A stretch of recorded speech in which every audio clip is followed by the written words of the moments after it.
It's a great pleasure for me to be here today to help you observe the Ralph Brunson Awards Day. I've read very carefully the criteria for receiving that award, have looked over the list of those who've received it. Proud of the fact that several of those previous recipients are friends of mine, such as Wilbur and others, and including Mike Survey. And I think it's a wonderful thing that this Kiwanis Club pauses and focuses on spiritual emphasis and leadership. I commend you for that. As I was reflecting on being with you today, I thought for a few moments about some of the great awards that capture our attention on an annual basis. For instance, the great college football award, the Heisman Trophy. I think, for instance, of the award that is given to outstanding soldiers who do great deeds of bravery in combat, the Congressional Medal of Honor. I think of the award that is given internationally for an outstanding peacemaker, the Nobel Peace Prize, or the award that's given to an outstanding literary personality, the Pulitzer Prize. I think of the many, many awards that are given by various organizations, and I am impressed by the fact that those who receive those awards are an elite group, and they're chosen by their peers. Now, today I want to just speak briefly about an award that's quite unusual. It's an award that's not given by man, but an award that's given by God. And I am attracted to it because it's an award that even an ordinary person like you and me could in fact receive. It's the award that's mentioned several times in the Bible concerning one particular person, the greatest king that Israel ever had, King David, received this award. It's talked about in 1 Samuel chapter 13, and then even in the New Testament, in the 13th chapter of Acts. David is spoken of as a man after God's own heart. A man after God's own heart. What a wonderful award. What a wonderful tribute to have it said of you that you are a man or a woman after God's own heart. That would be a person whose heart beats in sync with God's. A person who rejoices over the things that God rejoices about and weeps over the things that God weeps about. It's an award that speaks of character, an award that speaks of integrity. It's an award that speaks of honesty. It's an award that speaks about the inner qualities of the individual.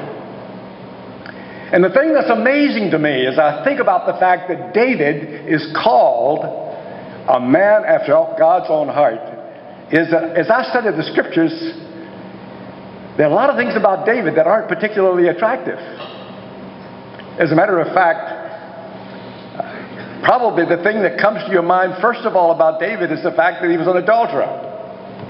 And not only was he an adulterer, the woman with whom he had committed adultery, got pregnant, and when he discovered it, David arranged for her husband to be killed. He wasn't a particularly good family man. His family was a mess. And yet, I'm encouraged by the fact that in spite of all of that, there were qualities within David that pleased the heart of God. It speaks of God's grace and God's mercy toward us. And so I asked myself the question, what is it that causes David to be called a man after God's own heart? Is it the fact that he was a courageous man? He was that. I wouldn't have tackled Goliath. He was a courageous man. Was it the fact that he was a man who was a great poet and would set his poetry to music in what we know today as the Psalms? A man who could speak about the greatness and the glory of God and set it to music. Was it the fact that he was a great leader? He was indeed a great leader. I don't think that any of those things are the things that caused David to be called a man after God's own heart. I suspect that there may be differences of opinion about this, but as I have studied David's life and studied the Bible to determine what really pleases the heart of God, I'm convinced that the thing that caused David to be called a man after God's own heart was the fact that he epitomized the quality of humility. Humility. God admires humility. I think, for instance, of what the prophet Micah said. What is it that God requires of you, O man? That you love mercy, that you do justly, and that you walk humbly with your God. In 1 Peter we read that God resisteth the proud, but giveth grace to the humble. And then in Matthew's Gospel we read that whosoever humbles himself as a child will be an inheritor of the kingdom of heaven. And then Isaiah said of God, God dwells in a high and holy place, and also with the one who is humble and contrite in his heart. The most attractive quality that any human being could ever have in the eyes of God is the quality of humility. Now study David's life. In spite of all of his faults, in spite of his flat sides, in spite of his failures, you can't miss the fact that he was a man marked with humility. For instance, you study his life, you will find that here is a man who could never get over the goodness of God to him. You find him regularly on his knees saying, God, why in the world would you be so good to a man like me? So many of his psalms are expressions of gratitude. His awareness of the goodness, of the mercy, of the kindness of God toward him caused him to worship God, to thank God, to be a man marked with thanksgiving. His humility is seen in how quick he is to recognize the goodness of God. Another thing that convinces me that he was a very, very humble man is the fact that he was very, very patient with his enemies. You can read his life story in the Old Testament, and you will see that again and again and again. Even when he had opportunities to take vengeance on his enemies, he refused to do so. He was very patient with his enemies. He never criticized his enemies. On one occasion, when he was moving into exile, somebody was shouting obscenities at him and throwing rocks at him. And one of his aides, David's aide, says, "You want me to go up and take care of that guy?" And David says, "No. I am well deserving of all that he's pointed out to me. We'll let God take care of that."